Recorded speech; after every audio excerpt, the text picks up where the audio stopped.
Hello everyone and welcome to Legacy's Allure, a game that I have played quite a bit actually on the channel a long time ago. I haven't posted a video in a while, but we used to be playing on Tabletop Simulator. Now, finally, we have this beautiful Steam release, an actual digital client where we can, it's got its own matchmaking and everything, deck builder, everything built into it. And we just recently had a tournament. I streamed it over on Twitch. That's what you're seeing on screen now. And I have posted this video over on my VODs channel. If you want to go and check that out, I'll leave a link down in the description. I think all future tournament videos I'm going to be posting on this YouTube channel and keeping my main clear for like proper videos, which I will be making a bunch of guide videos for this because I love this game.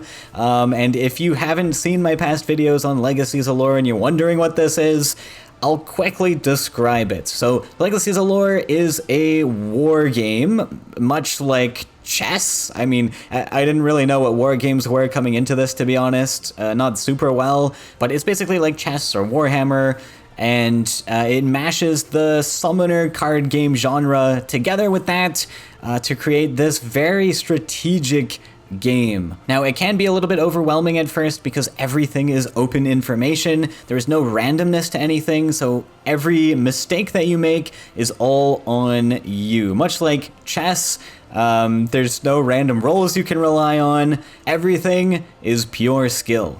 Now, you start with a draft mode where you kind of take turns back and forth populating this board. You can see what your opponent's list is, their deck list or kingdom, while you're in this drafting mode. So again, everything is open information, and once you've drafted up to 80 gold, including your hero, the actual game begins. And in a chess-like manner, you take turns back and forth moving or using one unit at a time with your opponent, and then you exhaust them by turning them sideways. And once every unit has been used, then you move on to the next round, and it goes on like that up until round 7, until one player either holds the center if you're the attacker, or if you're the defender, you have to keep the center clear of all enemy units. And then a winner is declared, and that's basically in a nutshell how the game works. And like I said, I'll be making some proper guide videos on this in the future, but I don't have a lot of time right now in my life, and I wanted to pop this one out as soon as possible since it just released. You can go and find this on Steam, of course, and play free. It's free to play.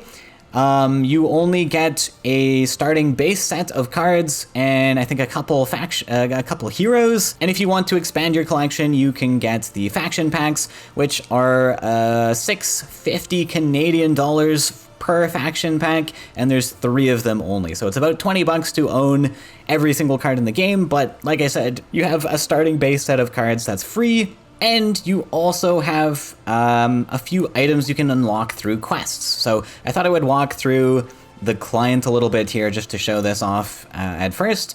There's some quests here you can do, like complete all the tutorial missions, create a kingdom, and all of the things that are going to kind of be its own tutorial in showing you how the game kind of works. So if you go to learn, the first option here, there is a tutorial you can follow through. I did also make a video on this a while back, which is still very relevant. The game rules haven't changed at all, but the cards have. So if you have been watching my videos from the past, that was Season 1 of the game, and we're now in Season 2. And it is a drastic difference. All of the cards have been pretty much revamped. Still the same vibe to most of the cards. But a lot of the like cheaper gold units, like the 2 gold units, were really overpowered in the past. They've now been balanced out a little bit more so that you won't get these full maximum boards every single time that we were seeing in Season 1. But I'll talk more about that later. So there's puzzles, of course, too. This is just a rule book, so a lot of these links will send you to an external page. And I realized I don't have my capture device, so when I click that, you can't even see that. But this takes you to just a web page, same with the lore book. And we'll skip play for now. We'll go to the Kingdom Builder. It will take a couple minutes to load the card data. I guess it's like downloading the images for you. But here is the Kingdom Builder, basically the deck builder. You can import, by the way, deck list that you might have used on Tabletop Simulator if you ever played over there. All you have to do is copy that deck list and then paste it here. You can also copy whatever deck list you have built up here, and this creates just a text file as well. It copies it to your clipboard. But yeah, basically you can go through and add your cards. You need one hero. You'll probably want some hero abilities and some items, and then you put your units in and it will calculate all of the gold costs. You can build a kingdom up to 160 gold, but remember you're only going to be able to draft with 80 gold of that. Now there's some filters here to help you out a little bit. You can show whatever unlocked cards you have, etc, etc, etc. A very useful one, I guess, is the filter out ineligible cards, which just lets you look at all of the deck list. So if you've reached your maximum count, you can add cards to it still, which can be very helpful, like when you're just throwing some good cards together and then you want to deck thin afterwards. Take these out afterwards. And then you can also see on the right there, it's got an enlargement of what the card actually is, and the back of the card shows an expansion of the keywords and what they do. And this is something you can look at in-game as well. So using the same kind of keybinds we were using in Tabletop Simulator, if you hold Alt while you're in a game, it will enlarge the card. And if you hold Alt-Shift, you'll see the back of the card, which has all the keywords on it. Really unique with this game, actually, because Legacies Allure is a physical card game, a physical tabletop game. So since it's not actually a deck list, like you're not drawing from a deck of cards each turn, this is possible to have card backs, and they're not going to be like giving away any information to your opponent or you. So yeah, this is the deck builder. Not too much to talk about. You can kind of play around with that yourself. When we go to play here, the lobbies will populate here. Now, there's no games currently going on, and it is a very small player base at the moment. So unfortunately, if I were to click on play ranked here, I would be waiting for a very long time. It's going to be a very lonely queue simulator for this one, unfortunately. But you can go into their Discord channel and ask for games, ask if anyone wants to play, hop on ranked. In the past, we had to hop on voice calls with Tabletop Simulator because there was so much management we had to do, but no longer the case. You can just pop in, ask if anyone wants to play. I'm sure you'll get lots of takers, but until the game grows popularity and awareness that this client actually exists now, because I know a lot of people are playing physically as well, that's what we're gonna have to do until we actually build up some a bit of a larger player base. And you can also create a lobby, so you can play with your own friends. Like, you don't have to go into the Discord server. You can also play against a bot. You can play hot seat mode, not something you see anymore in like games these days, but that is an option if you've got people in the household you want to play with. Versus bot, I've never actually played against one, but I'll start a match here just to show you how the game kind of works and how it flows. So typically you will be taking turns back and forth with your opponent, but it looks like the bot already has its lineup set out here. And this is actually a great opportunity to, if you have built a kingdom, you can kind of figure out like where you want to strategically place your cards and everything. This is something that I thought Tabletop Simulator was great for, is you can just lay out your cards, and then it actually had a feature to calculate your gold totals. But now I can do it here, and I can kind of see what my structure looks like. If I've got any weaknesses, maybe I got too many weak things up on my top line and I want to push them down here. Okay, I can kind of sort this out on my own before I get into an actual player match. And I'm sure once I've drafted all of my units, that's 80 gold, we'll pass. Oh, I am missing my hero. It's not gonna let, is it not gonna let me pass? Ah, I see. Okay, this is very useful. I didn't even realize this. So hero has not been drafted, it tells me. I can hold pass, and then it will give me another warning. You've not drafted your hero. Would you like to conclude your draft? Yes, I would. I am hero-less.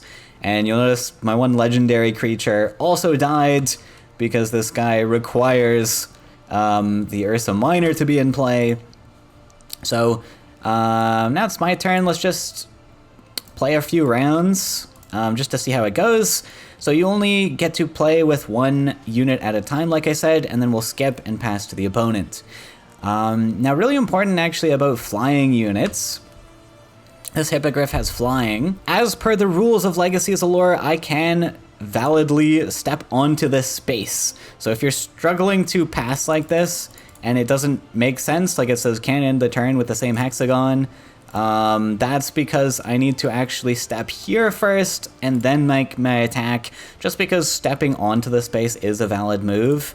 And then we'll pass to my opponent, he'll do whatever, takes out my Dryad, oh bad player Moon, and then we just play back and forth like this. And like I said, really helpful keys to note is holding Alt to enlarge the card. You can hold Alt and Shift to see the back of the card, to see all of the keywords. I would highly recommend checking out this bot mode before you play against players, just because there's a lot of information to take in. I mean, you should learn how to play the game first. There's lots of players on the Discord that would be happy to teach you the game. It's a very friendly community.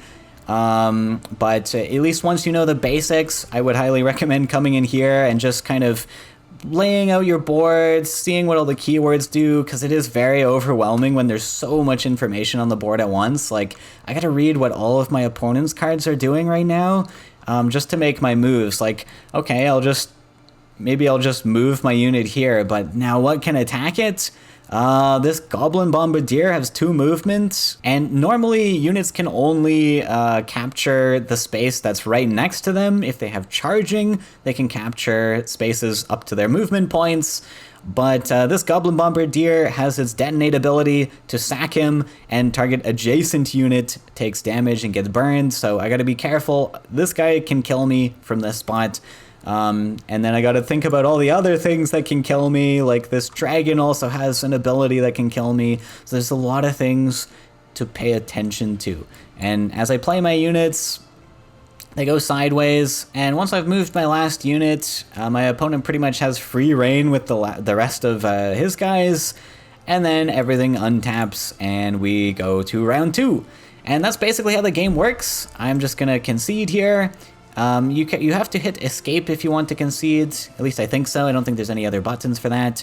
Another thing you can do also is pause the time bank, but as I learned in the tournament, you do have to wait for consent from your opponent to also pause the game. Not in an AI match, of course, but just keep that in mind if you're going to pause. Make sure both players are ready for that, and if I click escape, I can find the concede button. So that's basically it and all that I wanted to talk about today.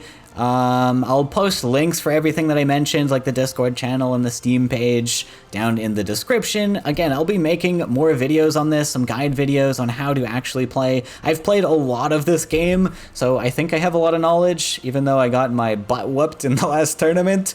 I haven't played in a while, but if you want to watch that tournament, again, that link will be in the description as well. And over on my VODs channel is where I'll be posting all future tournaments, which I will be participating in. And I believe those tournaments are going to be happening in the Discord channel on like Saturdays, probably. Just pop in there and pay attention to the tournaments channel if you want to participate in some of these yourself. There's a lot of new players. It's a great time to start because most people are very new to the game as well, so we can kind of all learn together. But thanks for watching, and I guess I'll see you over in the next Legacy's Allure video.